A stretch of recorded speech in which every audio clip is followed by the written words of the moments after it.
Bonsoir. C'est le coronavirus qui s'invite à toutes les célébrations, toutes les commémorations depuis plusieurs semaines maintenant. La 24e journée africaine de prévention des risques professionnels qui est annoncée pour le 30 avril prochain n'échappera pas aux contraintes ainsi imposées par la pandémie du Covid-19. Nul doute donc que les manifestations prévues à cet effet seront réduites au strict minimum. Pour une fois, c'est peut-être la thématique qui parlera aux intéressés, notamment les travailleurs, les employeurs et les organismes africains de sécurité sociale. Ici au Cameroun, c'est la CNPS, la Caisse nationale de prévoyance sociale, qui est à la manœuvre. La CNPS qui invite à réfléchir sur le thème « Travailler ensemble pour prévenir les risques professionnels ». Nous en profitons pour faire une immersion dans la réalité de la CNPS aujourd'hui. Une entreprise publique sur laquelle il est dit beaucoup de choses. Entre le vrai et le faux, nous tenterons de démêler les chevaux avec notre invité de ce dimanche, le directeur général de la Caisse nationale de prévoyance sociale, l'homme aux 3 prénoms, aux 3 noms également. Noël Alain Olivier Moukoulou-Mvondo, bonsoir. Bonsoir. Alors, parlant des risques professionnels, ne faut-il pas considérer le Covid-19 comme étant un risque professionnel aujourd'hui? Oui, d'abord, je voudrais vous remercier pour l'invitation que vous faites de venir expliquer quelque peu la problématique des risques professionnels à l'occasion de la 24e journée africaine, comme vous l'avez dit. Et j'espère apporter à vous et vos téléspectateurs internautes les réponses et les éclairages un temps soit peu nécessaires à leur compréhension. Nous allons vous y amener de toute façon. Mais enfin, le coronavirus est une pandémie, donc a priori, elle ne peut pas être considérée comme risque professionnel. C'est un autre statut juridique, bien que certaines conséquences de cette pandémie puissent influencer les travailleurs. De toute façon, c'est une question qui nous préoccupe aussi. Alors, si vous entendez un de vos collaborateurs, un travailleur de la Caisse nationale de prévoyance sociale, ou alors d'une des entreprises de la place ici, dire « moi, je reste confiné chez moi », alors que le confinement n'est pas officiellement déclaré, je ne peux pas venir. Il ne peut pas brandir ça comme étant un risque, justement. Disons d'abord, au Cameroun, il n'y a pas de droit de retrait, comme ça se voit ailleurs. Donc, le travailleur, par lui-même, ne peut pas le décider. Par contre, en ce qui concerne tout au moins la CNPS, pour prendre l'exemple que je connais le plus, nous avons pris des mesures précisément pour confiner un certain nombre de travailleurs chez eux. La plupart travaillant en télétravail, et ceux qui sont dans les bureaux assurent un minimum de services. Je suppose et j'espère en tout cas que c'est le cas de la plupart des autres entreprises. Alors, est-ce que la CNPS, vous le dites, elle se sent effectivement une responsabilité dans la lutte qui est ainsi engagée par tout le Cameroun vis-à-vis de vos employés, oui, mais également le reste des Camerounais? La CNPS, entreprise sociale, entreprise énormément impliquée dans la vie sociale des Camerounais. Vous vous sentez engagé? Absolument.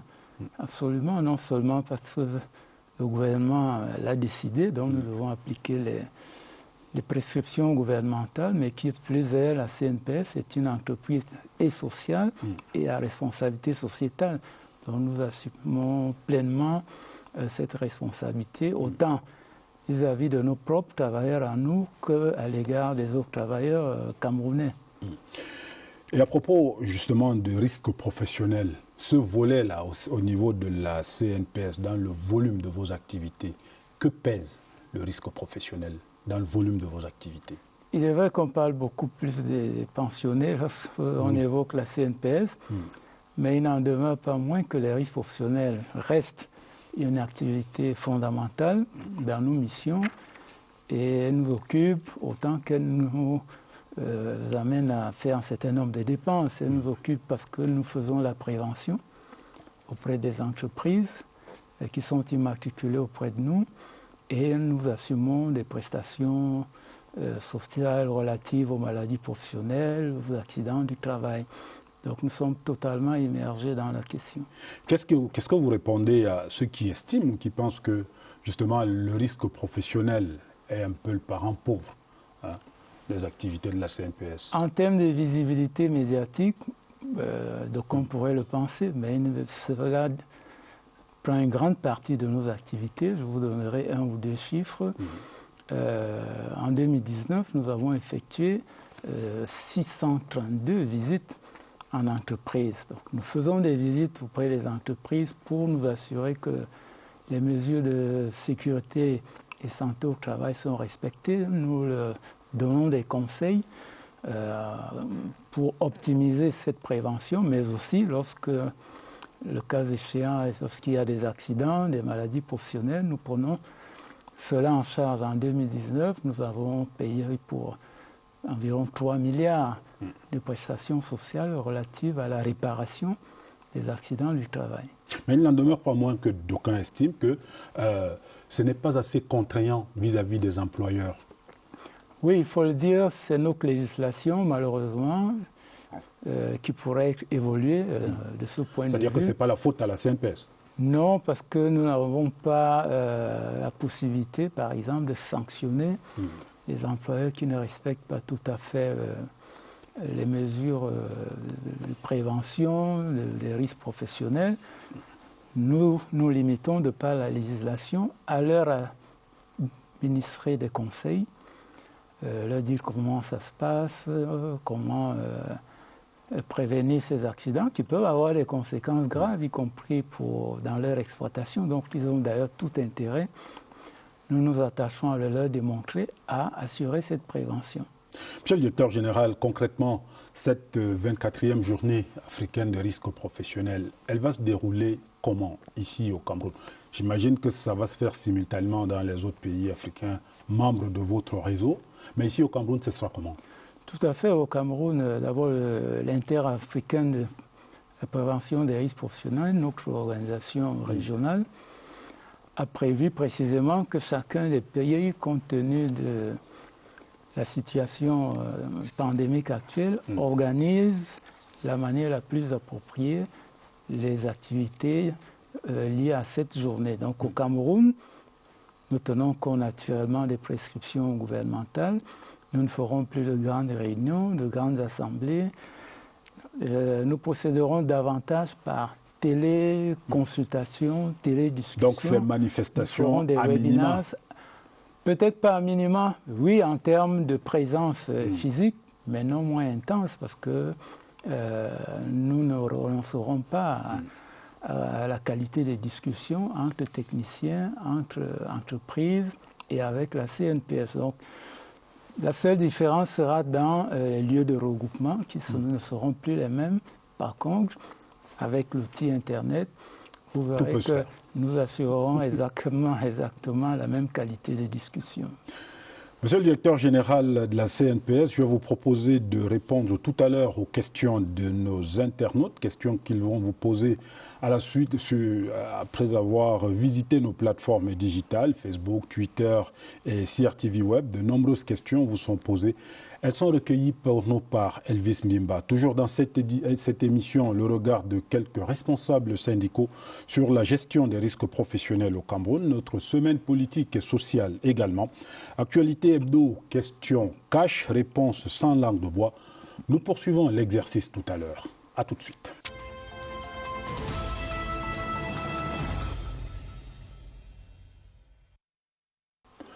Monsieur le directeur général, alors vous disiez médiatiquement, ce volet-là de votre action, de votre activité n'est pas assez, on va dire, mis en exergue, mais il reste quand même qu'au niveau des usagers de la CNPS, on se plaint beaucoup de ce que le paiement des risques professionnels se fait de façon assez lente quand même.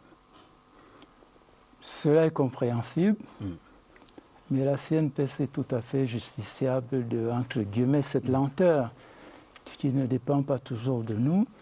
Selon nos règles, lorsqu'un dossier est complet, nous assurons le paiement dans la journée. Est-ce qu'il est normal que quelqu'un qui, on va prendre un exemple extrême, il a été amputé d'une jambe, et puis 3-4 années après, qu'il ne soit pas payé? Parce que cette situation-là se vit quotidiennement, régulièrement à la CNPS. Ça, c'est surtout le passé. C'est la faute à qui? Le passé. Aujourd'hui, il peut arriver qu'il y ait quelques retards, appelons ça ainsi, parce que malheureusement,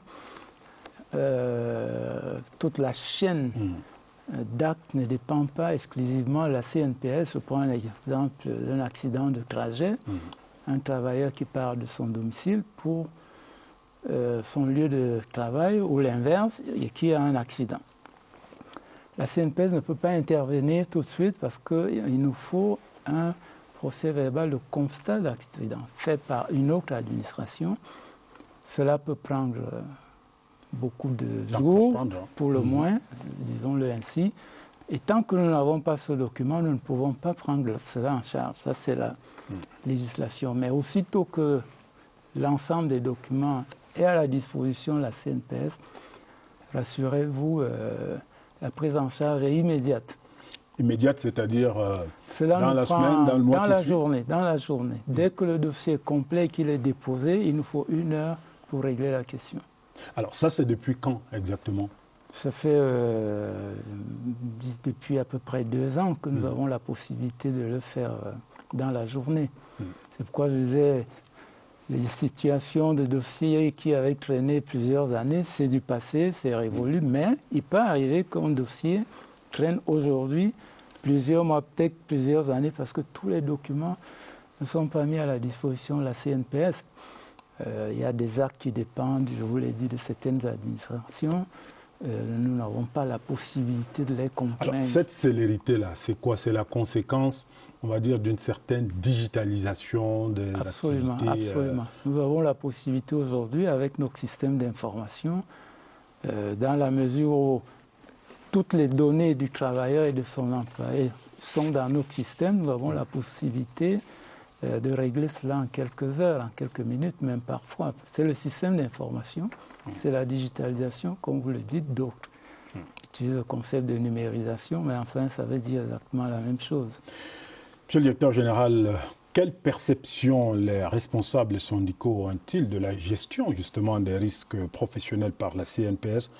Voici leur coup de gueule recueilli par notre reporter Franck Evina, et puis nous reviendrons à vous.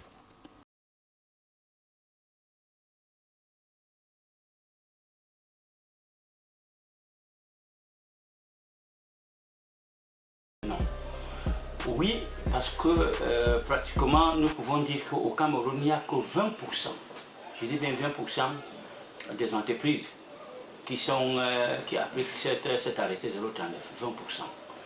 Et nous avons les autres 80% qui prouvent que le respect de ces risques professionnels les amène plutôt à faire des dépenses.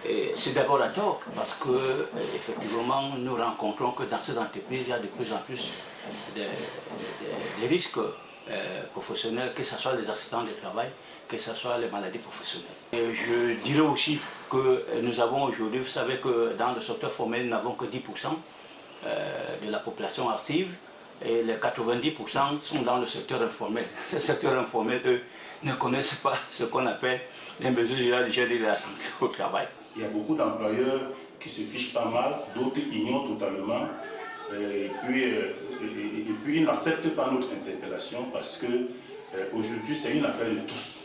Et d'ailleurs, on parle de la Commission nationale de la santé et sécurité. Et cette commission donc, encadre la question que vous nous posez aujourd'hui. Donc elle est vaste et d'ailleurs même ça fait partie, n'est-ce pas, des modules de formation de la CESAC. Nous distillons les délégués du personnel parce que désormais ils sont même membres de ces commissions dans les entreprises.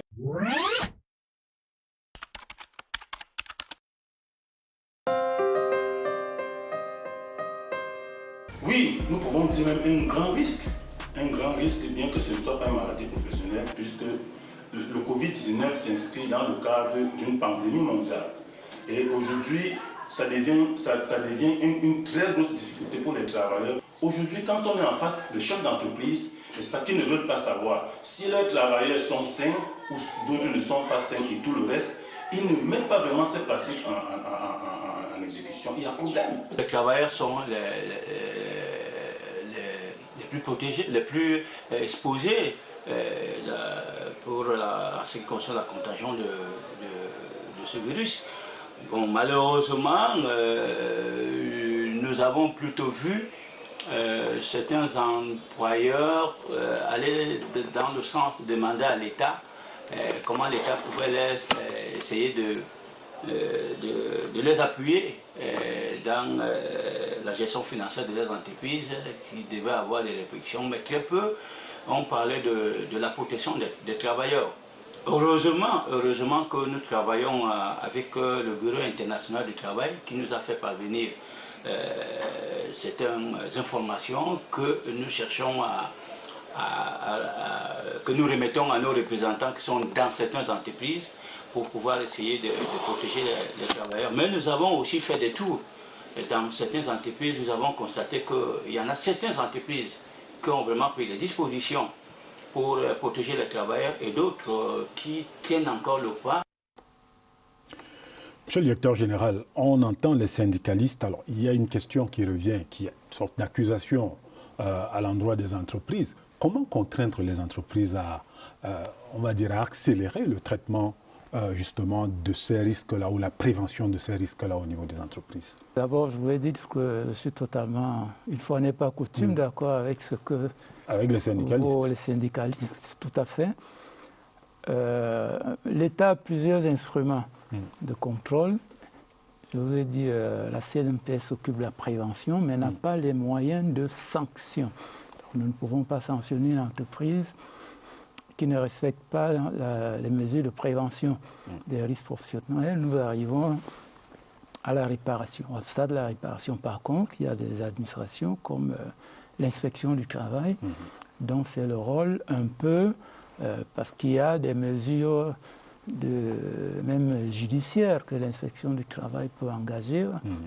Lorsqu'elle constate qu'un employeur n'est pas à jour ou imprudent ou n'engage pas un certain nombre de mesures, elle peut, je ne dirais pas contraindre, mais en tout cas engager des poursuites, y compris pénales, contre cet employeur. Mais je ne suis pas certain que ce soit les mesures pénales qui, le cas échéant, régleraient cette question. C'est la raison, entre autres, du thème d'aujourd'hui. Travaillons ensemble pour la prévention des mesures.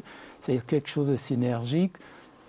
Je ne dirais pas forcément consensuel, mais il faut amener par la persuasion, leur expliquer l'intérêt. Depuis le temps que la persuasion dure, on a le résultat qu'on a. On donnait des chiffres tout à l'heure. Dans ce domaine-là, on vous dit qu'il y a moins de 20% des entreprises qui respectent justement le cahier de charge en matière de prévention des risques. Bon, ça devrait peut-être arranger la CNPS, puisque en ce moment, vous débourserez moins d'argent. Oui, absolument. C'est vrai que même en cas de respect des mesures de prévention, il y a des cas d'accident du travail. C'est la nature parfois de certaines activités, mais l'objectif est d'aller vers le plus haut possible, que les entreprises constituent des comités d'hygiène et sécurité santé au travail. C'est ces comités qui regroupent l'employeur, les délégués du personnel, parfois l'administration du travail. C'est ces comités qui peuvent travailler très activement au sein des entreprises, parce que ce n'est pas une question de publicité, c'est une question de travail en interne pour persuader les travailleurs eux-mêmes à appliquer les mesures, parce que ce n'est pas évident non plus. Moi, j'ai travaillé dans une entreprise dans le passé, je la nommerai peut-être pas, où les travailleurs avaient du mal à accepter le port des équipements de protection individuelle, le casque, les lunettes, les gants, ce n'est pas toujours évident. Donc c'est un travail de longue haleine, il faut le dire. Est-ce qu'il n'y a pas au niveau des textes justement un autre travail à faire? C'est-à-dire que pouvoir toiletter un certain nombre de nos textes en rapport avec la prévention des risques, des textes qui sont un peu vieux. Je suis d'accord avec vous, la plupart des textes datent des années 70-80. Il faudrait les toiletter. Je crois que certaines propositions sont faites, d'ailleurs pour introduire par exemple le concept de bonus-malus, qui voudrait dire que les entreprises qui respectent les mesures, qui réduisent le nombre d'accidents, auraient un bonus en termes de réduction des cotisations, des taux de cotisation sociale, et à contrario, celles qui enregistreraient le plus grand nombre d'accidents auraient un malus en termes d'augmentation du taux de cotisation. J'espère que cette réforme aura lieu. Monsieur le directeur général, nous allons parler de la CNPS à proprement parler dans un petit instant. Le temps pour nous de repartir du côté de nos machines pour parler de la semaine politique qui s'est déroulée également cette semaine au rythme de la lutte contre le Covid-19. Résultat de législatives partielles, session de Parlement, entre autres sujets développés par Rodrigue Bertrand-Tuel. La proclamation par le Conseil constitutionnel des résultats des élections législatives partielles du 22 mars dernier dans 13 circonscriptions électorales du Nord-Ouest et du Sud-Ouest était au premier rang des faits marquants de la semaine politique finissant au Cameroun. Le parti au pouvoir a été sans pitié pour ses adversaires, raflant les 13 sièges qui avaient été remis en course. C'est le résultat d'un très long travail que le président national du parti a engagé, qui a été poursuivi par des stratégies et la mise en place des équipes par le secrétaire général. À l'issue des élections de 2020, on peut dire aujourd'hui que la page est définitivement tournée. Elles étaient 58 pour 167 sièges récemment, et avec la clôture aujourd'hui des élections législatives, nous avons pu obtenir 3 sièges sur les 13 qui étaient en compétition dans le Nord-Ouest et le Sud-Ouest. Donc aujourd'hui, on compte 61 femmes à l'Assemblée nationale. Parallèlement à la Cour constitutionnelle, les 2 chambres du Parlement ont poursuivi les activités de la section en cours. À la Chambre haute, 3 projets de loi, parmi lesquels celui autorisant le président de la République à ratifier le traité révisé instituant la Communauté économique des États de l'Afrique centrale, ont été adoptés. Quant à la Chambre basse, le passage du ministre des Postes et Télécommunications devant les députés a été très remarqué. Minette Libom Liliken a étalé la nouvelle stratégie d'un secteur postal qui court après sa flamboyance d'antan. Le secteur postal va être ce secteur clé-là pour le développement et particulièrement important pour les parlementaires parce que ce secteur étant l'administration la plus étendue dans le territoire camerounais leur permettra d'être proche des populations. Enfin, implication des partis politiques dans la lutte contre le Covid-19, le ministre de l'administration territoriale a rendu public le 7 avril 2020 un communiqué dans lequel il commande la fin des collectes de fonds auprès des populations en dehors du fonds spécial mis en place par le président de la République.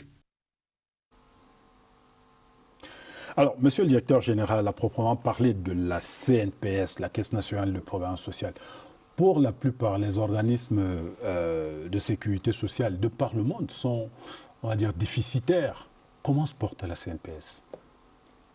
Je dirais que la CNPS se porte bien. C'est-à-dire que vous êtes excédentaire. C'est de ça qu'il s'agit ? Nous sommes excédentaires. Comment on fait ? Il faut s'attacher à bien gérer. Il faut s'attacher à faire des économies dans le fonctionnement. Il faut s'attacher donc à réduire les coûts de fonctionnement. Il faut s'attacher à regarder un sou comme un sou. Mais il se dit également que vous faites de gros investissements qui vous rapportent beaucoup d'argent. Absolument. Et ça, on n'en parle pas souvent beaucoup. Pourquoi ? Il vaut mieux ne pas trop en parler parce que l'argent qui n'aime pas le bruit, parce que chaque fois que vous en parleriez, cela susciterait des commentaires qui n'ont pas lieu, alors que l'objectif principal, c'est que ces placements, parce que c'est des placements, rapportent de l'argent qui permet de mieux préparer assurer, l'avenir. de préparer surtout l'avenir. Et à propos de cet avenir-là, justement, vous dites que la boîte, l'entreprise va bien. Elle irait bien si elle est gérée de cette manière-là, comme ça, jusqu'à quand, justement ? C'est-à-dire qu'on peut voir venir jusqu'à d'ici 5, 10, 15 ans. Si les mesures actuelles sont préservées, quel que soit... Parce qu'on n'a pas oublié la crise des années 90. Nous sommes précisément, la crise de 90 nous a permis d'apprendre de cela, donc, et de prendre les mesures appropriées. Je dirais que si nous maintenons la tendance actuelle, nous sommes protégés pour une trentaine d'années, au moins. Alors, sinon une cinquantaine d'années.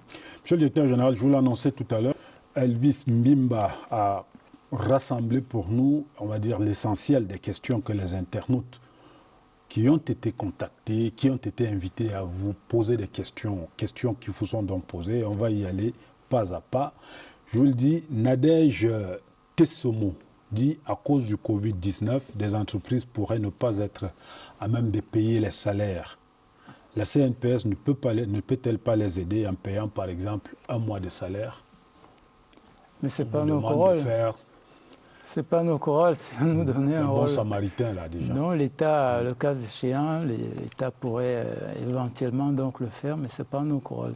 Mais vous qui êtes en rapport avec les entreprises, ces derniers jours-ci, vous le sentez quand même que ça commence à être tendu? Pas encore. Peut-être qu'on verra le mois prochain. Mais pour le mois de mars, la situation... Nous avons enregistré une légère baisse de 10%. Dans la collecte des cotisations sociales, mais nous verrons dans les mois qui vont suivre. D'accord. Magali Sougamani dit pourquoi les dossiers d'allocation familiale traînent-ils à la CNPS? Trop de tracasseries de la part de votre personnel. Vous allez encore dire que ça, non, ça c'est une personne qui n'est pas du tout au fait de ce que nous faisons. C'est la chose ça la a plus vraiment facile. changé? Les allocations familiales, c'est la chose la plus facile à obtenir aujourd'hui à la CNPS. Vous pouvez avoir vos allocations en 30 minutes. Donc, dès lors que le dossier est complet, vous avez vos allocations avant même que vous ne quittiez les bureaux de la CNPS, puisque nous payons par mobile money. Vous l'avez tout de suite. Vous avez l'impression que ça arrange vraiment les usagers, le fait de ne plus être tout le temps, on va dire, à la caisse chez vous? Oui, écoutez, ça devrait les arranger. C'est vrai que dans la situation que nous observons, il y a ce qu'on appelle les electronics, ceux qui ne sont pas très férus d'Internet, des outils, mais nos services restent ouverts, et nous pouvons assurer à la fois leur accueil et les prestations qui leur incombent. Alors, Michel Romuald dit pourquoi le paiement des allocations familiales du personnel de la Camtel, lui il est plus précis, de la Camtel est-il suspendu? Camtel est-elle à jour de ses cotisations? Bon, en réalité, on ne devrait pas vous poser la question. Voilà, c'est pas. Mais qu'est-ce qui se passe chez vous que vous ne payez pas les personnels de Camtel? Chaque fois que Camtel est à jour, nous payons. Alors, le problème, c'est que l'entreprise doit être à jour. Il faut que l'entreprise soit à jour. C'est une prestation de surcroît de court terme. Signifie qu'il faut nécessairement qu'il y ait des cotisations pour que les prestations soient assurées. Il y en a beaucoup comme ça de ces entreprises qui traînent souvent et qui... Malheureusement, oui. Et beaucoup de travailleurs, malheureusement, ne savent pas que leur employeur n'est pas à jour. Et lorsqu'ils ne reçoivent pas les prestations, ils se retournent vers la CNPS et ils apprennent... Mais est-ce que vous n'êtes pas tenu de dénoncer ce genre d'attitude? Si l'entreprise ne donne pas des raisons, on va dire, valables du pourquoi elle ne reverse pas, nous le faisons. Vous pouvez pas évidemment, dénoncer. Nous ne pouvons pas le faire à son de trompe. Ce n'est pas notre mode de management. Ce n'est pas à la télé ou à la radio qu'on désignera les coupables. Mais lorsque le travailleur s'informe, soit directement auprès de nos services, soit à travers notre site Internet, parce que là, il peut savoir exactement si son employeur est à jour ou non, et il a l'information et peut, le cas échéant, dénoncer, réclamer. Mais nous, lorsque nous sommes informés à travers notre monitoring que l'employeur n'est pas à jour, nous engageons les contrôles, les mesures de coercition. Là, il en existe. Mais nous ne pouvons pas aller non plus au-delà d'un certain niveau parce que on ne va pas fermer toutes les entreprises parce que... Ce n'est pas la guerre. Ce n'est pas la guerre. Nous les exhortons à s'acquitter. Alors, Rodrigue, l'humaniste, dit, nous les employés de la PHP, je crois que ça doit être une entreprise qui est dans la bananerie, des plantations de bananes du côté du Mongo, attendons toujours le paiement du 3e trimestre 2019 des allocations familiales. Pourquoi ce retard de la CNPS? C'est encore le même problème? Eux, je ne crois pas. Eux, surtout, il y a ce qu'on appelait à l'époque les billetaires. Qui, au nom des employés de l'entreprise, allaient chercher. Maintenant, nous les supprimons. Nous voulons que chacun nous donne son compte bancaire ou son compte MTN, Orange, Money, Express. Donc, qu'il soit directement viré. Directement. Il y en a qui restent réticents. Nous ne croyons pas très bien pourquoi. Compte pourrait être mais rouge. aussitôt que nous avons le mobile money, nous payons directement et mensuellement aux intéressés. Alors, Armand Agoubeng dit comment évalue-t-on une maladie professionnelle à la CNPS? On revient au risque professionnel. Alors, la maladie professionnelle, il y a deux conditions. On pourrait dire d'abord, il faut que ce soit une maladie contractée à l'occasion d'une activité professionnelle. L'activité professionnelle, pas nécessairement le jour où vous êtes au bureau, mais par votre activité, vous contractez une maladie. Ça peut être une infection, ça peut être beaucoup d'autres choses, mais c'est à l'occasion de l'exercice de l'activité. La deuxième condition est qu'il faut que cette maladie figure dans la liste des maladies professionnelles qui est constatée par un décret. Il est vrai, même si la maladie ne figure pas sur le tableau des maladies professionnelles, la Commission nationale d'hygiène et de santé peut constater cette maladie, la déclarer comme telle et proposer l'inscription sur le tableau. Donc, voilà à peu près ce qu'il faut pour qu'on constate une maladie. Je vais pouvoir être concret. Monsieur le directeur général, lorsque un employé quitte son entreprise, on va dire à 15h30, heure de fermeture des services ici, tout au moins dans les services publics, il a le temps de rentrer chez lui autour de 17h. Il a un accident quelque part en ville. On peut considérer qu'il est encore dans le créneau risque maladie professionnelle, risque professionnel, ou alors on peut se dire 15h30, il aurait dû être chez lui, je ne sais pas, 30 minutes après. Disons, c'est une question un peu complète, ce qui en général est réglé par le juge, mais pour ce qu'on peut en dire en tirant l'explication directement des textes en vigueur, lorsque vous rentrez chez vous, il y a un trajet habituel que vous devez suivre. Si vous ne respectez pas ce trajet, on peut présumer que ce n'est pas un accident de trajet, donc ce n'est pas un accident du travail. Il est vrai que si vous vous détournez de ce trajet pour des raisons légitimes, c'est-à-dire vous arrêtez, comme on le dit, pour des nécessités de la vie courante, vous arrêtez à une pharmacie, vous arrêtez à un restaurant, au supermarché. Ça peut se comprendre. Ça peut se comprendre, c'est un accident du travail. Donc, l'enquête permet de déterminer, en appréciant les conditions de survenance, si c'est un accident du travail ou non. Alors, Christian Boyomo dit « Un usager percevant une pension d'invalidité peut-il recevoir en sus une pension vieillesse ?» On fait coup double chez vous? Peut-être qu'il veut parler d'incapacité. Oui, d'incapacité, oui. Oui, l'incapacité est cumulable avec la pension vieillesse. Avec la pension vieillesse. Tout à fait. Député junior, pourquoi les retraités mettent-ils autant de temps pour commencer à percevoir leur pension à la CNPS? Bon, on avait dit que c'était du passé. Exemple. Non, les députés.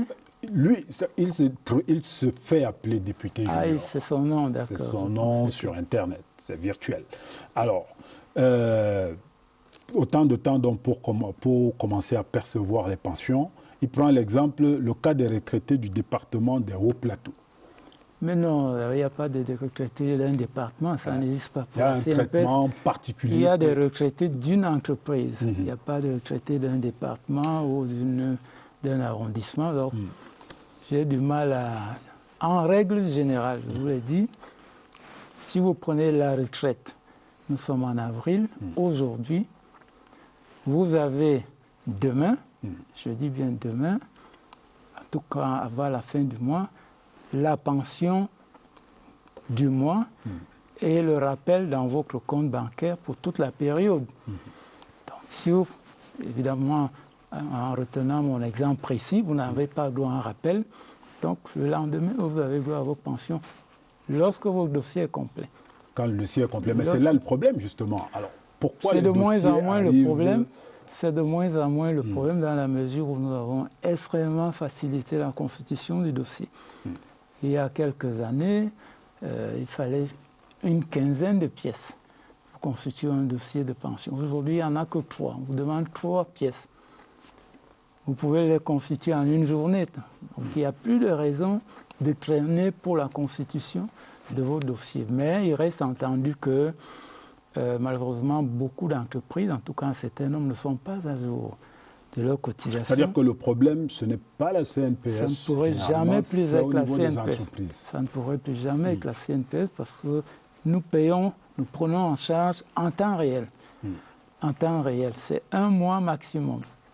Alors, M. Hamissou Diaouro dit, why is that the treatment of family allowance in this particular NSIF, Caisse nationale de prévoyance sociale, is always complicated. Everything is done in the dark. No one gives you directives or tangible information. C'est exactement le contraire. C'est une accusation gratuite. Elle est gratuite parce qu'on peut vérifier ce que je dis. Vous allez sur le site www.cnpsn.cm. Vous avez toutes les informations possibles sur la CNPS, sur la constitution du dossier, sur les délais du traitement. Et vous pouvez même suivre vos dossiers. Il suffit de consulter, vous saurez exactement où se trouverait vos dossiers, le cas échéant. Donc, alors, une dernière question d'internaute, Benjamin Modo-Obiang, qui dit « Comment fait-on pour être recruté à la CNPS ?» Vous comprenez un peu cette question? On fait comme tous les Camerounais, c'est-à-dire on dépose un dossier. Si vous avez le profil qui correspond à nos besoins, on vous appelle pour un entretien d'embauche.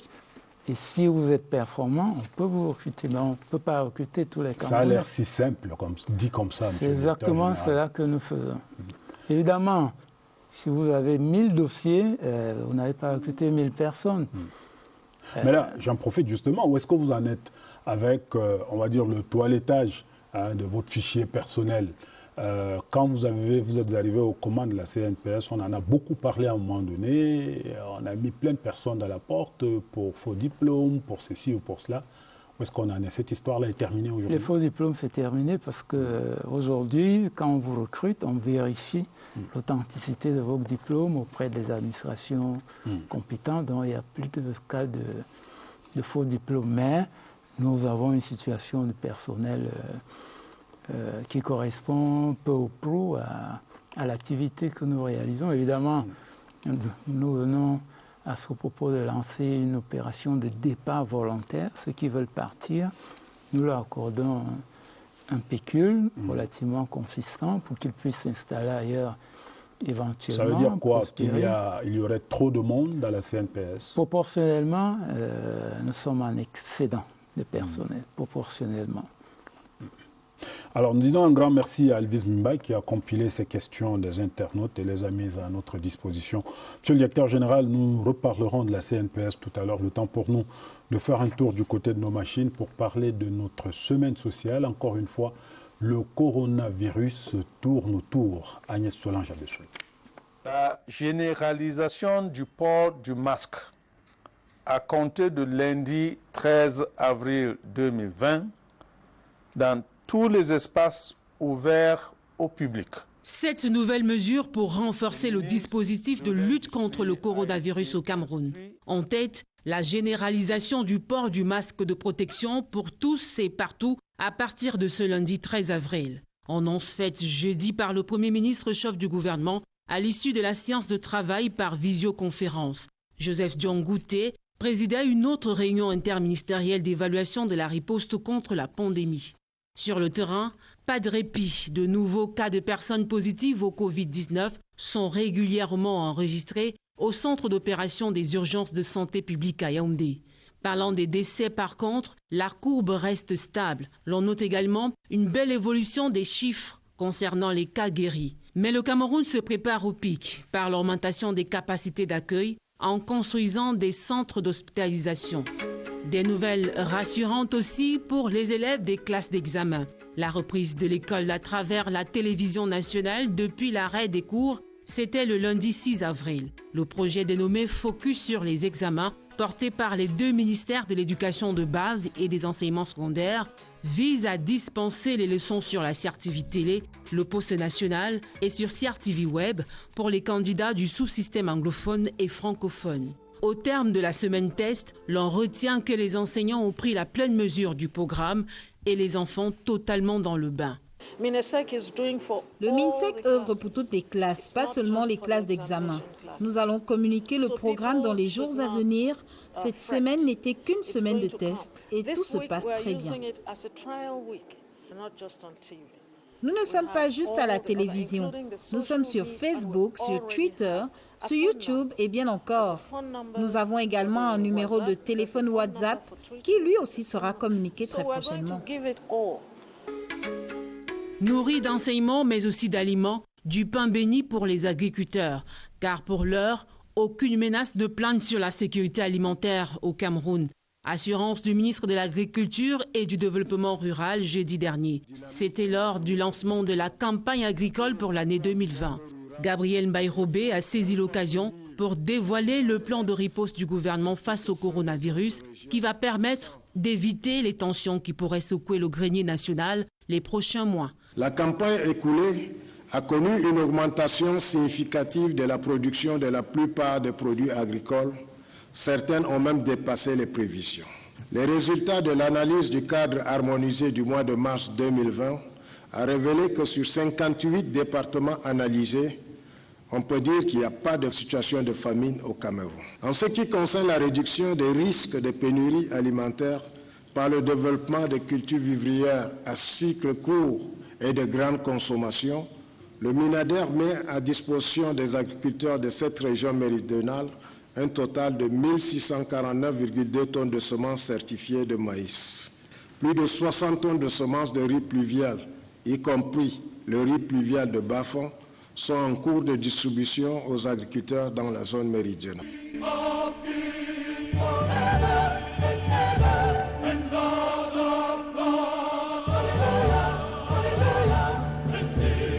Et c'est donc à l'unisson que les chrétiens ont élevé leur voix vers le ciel ce dimanche de Pâques, afin qu'à travers la résurrection de Jésus-Christ, sa victoire sur la mort soit celle de l'humanité tout entière. Une commémoration faite dans le strict respect des mesures barrières.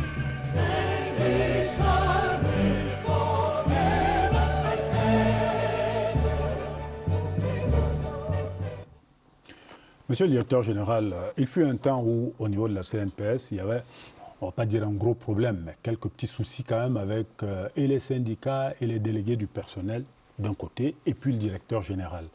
C'est du passé? J'espère bien que c'est du passé. Je n'en ai plus entendu parler depuis quelque temps. Donc, je présume que c'est du passé. Climat de travail plus serein, va-t-on dire? Oui, totalement. C'est le jour et la nuit.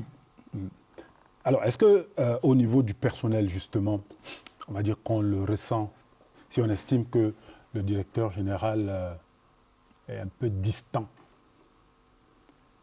Écoutez, je suis certainement pas une vedette. Touche votre marque à vous? Je ne suis pas une vedette de football pour tomber dans les bras de tout le monde. Le directeur général exerce une activité qui occupe beaucoup de son temps. Je puis arriver au bureau à 6h45, 7h pour en partir à 21h. Parfois plus, vous comprenez que je n'ai pas beaucoup de temps pour aller embrasser tout le monde. Mais cela dit, nous avons des instruments, des outils de travail qui nous permettent d'être en contact avec chacun. Je dis bien chacun de nos travailleurs. Je leur envoie des messages quasi quotidiennement. Chacun sait que je le suis en repérage. Je peux savoir ceux qui ne travaillent pas, ceux qui travaillent. Je peux attirer leur attention. Donc, ils sentent ma présence comme je me rends compte de la leur. Est-ce que, justement, ces syndicalistes et ces délégués du personnel, à un moment donné, ne vous ont pas un petit peu pourri la vie, quand même? Oui, avouons que c'était... je l'ai ressenti, moi, parce que certainement, j'étais nouveau et que parfois, il y a, comme dans toute activité humaine, un rapport de force qui s'installe aussitôt que des personnes qui ne se connaissent pas en arrivent à se mettre l'une face à l'autre. Il faut aussi avouer que certains, peut-être, avaient des prétentions à des choses qui étaient soit illégales, soit illégitimes, et que le directeur général que j'étais n'entendait pas ni perpétuer, ni installer. Donc, il peut arriver que des incompréhensions. C'était quoi? C'était une bataille autour des passe-droits? Je ne parlerai peut-être pas de passe-droits, c'est un mot un peu fort, mais des choses qu'un directeur général qui va assumer un certain nombre de responsabilités ne saurait accepter. Je crois que... Vous estimez qu'aujourd'hui, vous avez, on va dire, remporté cette bataille-là, ce bras de fer-là? Ce n'est pas un problème de remporter. Je crois que tout le monde a compris l'intérêt des mesures qui ont été prises, y compris au plan individuel. Je voulais vous donner quelques chiffres, puisque parfois ça parle. Lorsque j'arrivais, le salaire médian était de à peu près 300 000 francs, 280 000 francs. C'est-à-dire que la moitié au moins du personnel percevait un salaire supérieur à 280 000 francs. Aujourd'hui, le salaire médian est d'environ 600 000 francs. Ça veut dire que la moitié au moins du personnel a un salaire supérieur à 600 000 francs et le salaire mensuel moyen est de 580 000. C'était quoi le prix à payer? Dégraisser? À la fois dégraisser, à la fois réduire les dépenses, parce que les dépenses peuvent constituer un poids dans l'exploitation. Nous sommes partis de dépenses annuelles de 17 milliards de fonctionnement, aujourd'hui à moins de 4 milliards.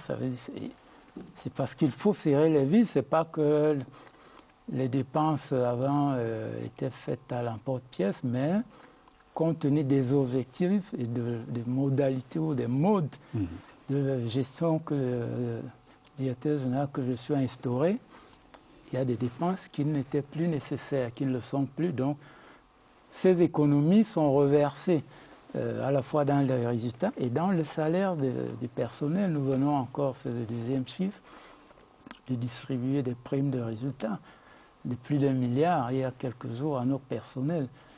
Ils en bénéficient. Donc, tout le monde finit par comprendre qu'une bonne gestion rigoureuse, sérieuse, profite aussi et d'abord au personnel et à tout le personnel. Alors, est-ce que cela veut dire que les perdants, c'est ceux qui ne veulent pas aller à ce rythme-là? Exactement, c'est eux les perdants qui sont de moins en moins nombreux pour des raisons que vous voyez très bien. Et c'est les mêmes perdants qui continuent à dire que vous êtes toujours aussi, on va dire, à couteau tiré avec vos collaborateurs. Ce sont ces perdants-là? Peut-être, cela est possible, mais je ne suis pas sûr que ce soit une assertion exacte. Je crois que j'entretiens les meilleures relations avec mes collaborateurs, mais qui ne sont pas de complaisance, bien sûr. Ça veut dire qu'aussi proche que puisse être un collaborateur avec le directeur général, lorsqu'il y a une faute, elle est sanctionnée. Évidemment, et je le dis toujours, la faute que le directeur général sanctionne est surtout une faute d'esprit. Je le dis toujours, je sanctionne davantage l'esprit que la faute matérielle, parce que tout le monde peut se tromper, y compris le directeur général. Il y a des décisions que je change. Donc tout le monde a le droit à l'erreur. Mais lorsque la faute procède d'un esprit, et ça se voit, d'un esprit, ça veut dire que l'intention est mauvaise. Et je peux le savoir tout de suite au regard des pratiques, des instructions qui sont émises. Donc ceux qui volontairement se mettent à l'écart des dispositions qui sont édictées, on détecte très vite le mauvais esprit et en ce moment, la sanction est plus sévère. Comment est-ce que vous gérez de temps en temps ces sortes de campagnes dans les médias, sur les réseaux sociaux, c'est-à-dire contre vous, le directeur général? Très souvent, c'est du Mokolo Mvondo bashing, si on peut dire. Vous gérez ça comment? Je crois avoir déjà le cuir assez dur. Je n'en parle pas. Vous avez remarqué que je n'en parle pas beaucoup. Donc, moi, ce qui me satisfait le plus, qui est la plus grande victoire, qui me revigore tous les jours, c'est la satisfaction de nos assurés sociaux. C'est les pensionnés qui ont leur retraite à temps. C'est ceux qu'on indemnise rapidement, à qui on donne des allocations familiales, qu'on reçoit de manière avenante, qu'on soigne très bien dans nos formations hospitalières. C'est le plus important. Le reste, Monsieur le directeur général, est-ce que c'est parce que justement il y a désormais, on va dire, assez d'argent à la CNPS que vous avez entrepris la réfection de l'immeuble siège de l'organisme?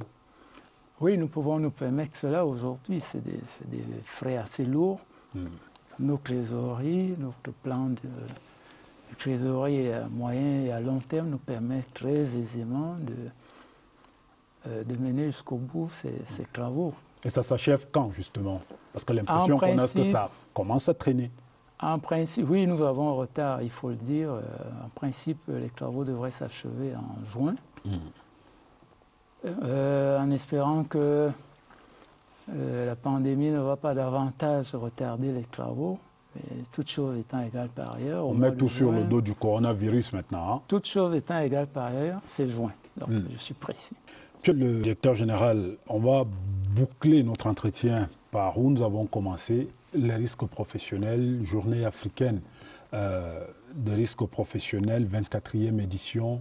On ne parlera pas de manifestation parce que justement le contexte s'y prête. Mais en célébrant cette journée, quel est le message que vous, CNPS du Cameroun, vous, directeur général, voulez transmettre aux entreprises, aux employés? Oui, écoutez, le message, il recouvre très bien le thème. Travailler ensemble. La prévention ne relève pas exclusivement ni de l'État, ni d'un organisme, ni même de l'entreprise ou du travailleur seul. C'est toutes ces parties prenantes qui doivent agir pour prévenir au mieux les risques professionnels. Le coronavirus aujourd'hui nous en donne aussi un exemple. L'État édicte des mesures que certains hésitent à appliquer. Donc c'est synergique, chacun doit jouer sa partition. La CNPS n'est pas seule, ne doit pas être seule. L'employé doit appliquer les mesures de prévention, l'employeur et tous ceux qui sont concernés, les médias aussi, pour promouvoir et diffuser les mesures de prévention. Il n'y a que cela qui permet d'arriver à ce que nous voulons tous, une protection optimale de nos travailleurs. Et à propos justement de santé, les centres de santé de la CNPS, vous en avez un certain nombre à travers la République. Est-il vrai que désormais vous avez instruit qu'il y a obligation de résultats en termes de finances dans ces centres de santé? Et donc qu'on mette un peu les traitements de côté, le volet social notamment? Nous avons je confirme qu'il faut des résultats. Une entreprise qui fonctionne sans recherche de résultats est vouée à la perdition. Je ne suis pas sûr que les Camerounais veuillent que nos formations hospitalières mettent la clé sous le paillasson. Alors, il faut des résultats et pour cela, il y a des paramètres, il y a des indicateurs que nous suivons et que les responsables de ces formations essayent de suivre. Je prends un exemple sur le centre hospitalier des SOS. Ici à Yaoundé. Il y a quelque temps, nous avions là-bas un déficit de plus de 5 milliards. 5 milliards et demi, c'est-à-dire chaque année, nous devrions prendre dans l'argent destiné aux autres prestations pour combler ce déficit de 5 milliards et demi, c'est beaucoup. Avec les mesures édictées que nous suivons, que nous essayons d'implémenter au mieux, nous en sommes aujourd'hui à un déficit de moins de 3 milliards, donc 2 milliards 500 000 environ. Vous voyez que ça allège la trésorerie de la CNPS. Nous continuons, certes, de subventionner, mais à un degré moindre.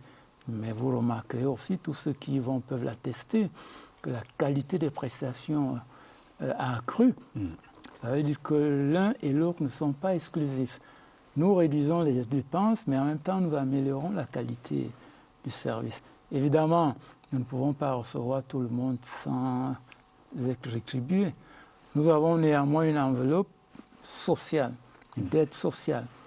Lorsque certaines personnes indigentes viennent chez nous, que nous constations cette indigence, nous prenons en charge. Mais alors, évidemment, nous ne pouvons pas faire tout. Dans la mesure du possible. Dans la mesure du possible, tout à fait. Monsieur le directeur général, alors, vous parliez de la CNPS tout à l'heure. En termes d'état de santé, vous disiez l'entreprise se porte bien.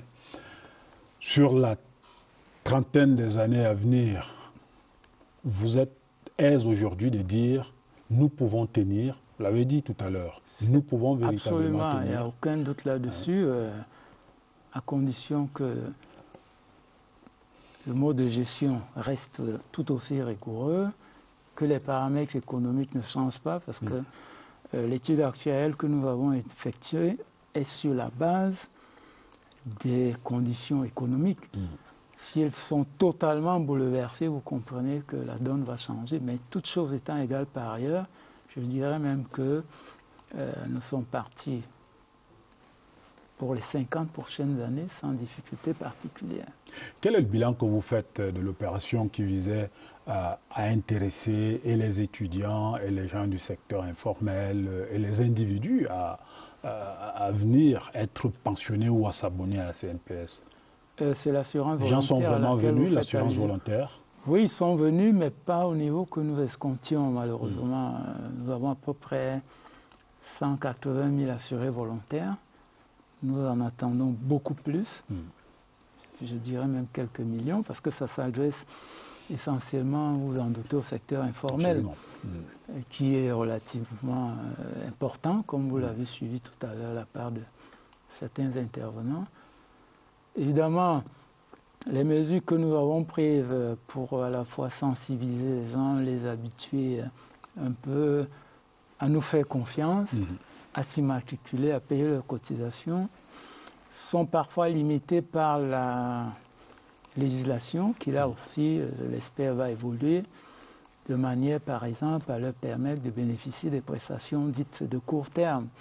Vous savez qu'aujourd'hui, les assurés volontaires ne peuvent bénéficier que de la pension, et beaucoup de Camerounais ont du mal à se projeter sur 10 ans, sur 15 ans, 20, 30 ans. Donc nous pensons qu'à s'y associer des prestations de court terme telles que les allocations familiales, et peut-être même, pourquoi pas, puisque c'est d'ailleurs prévu par la législation de 1977, les risques professionnels, pourquoi pas. Donc si c'est un ensemble de mesures que nous avons d'ailleurs déjà identifiées, sont adoptées, nous pensons que ce chiffre peut être décuplé. Monsieur le directeur général de la Caisse nationale de prévoyance sociale, Monsieur Noël Alain Olivier Mokouloum Vondoakam, vous étiez l'invité d'actualité de ce dimanche.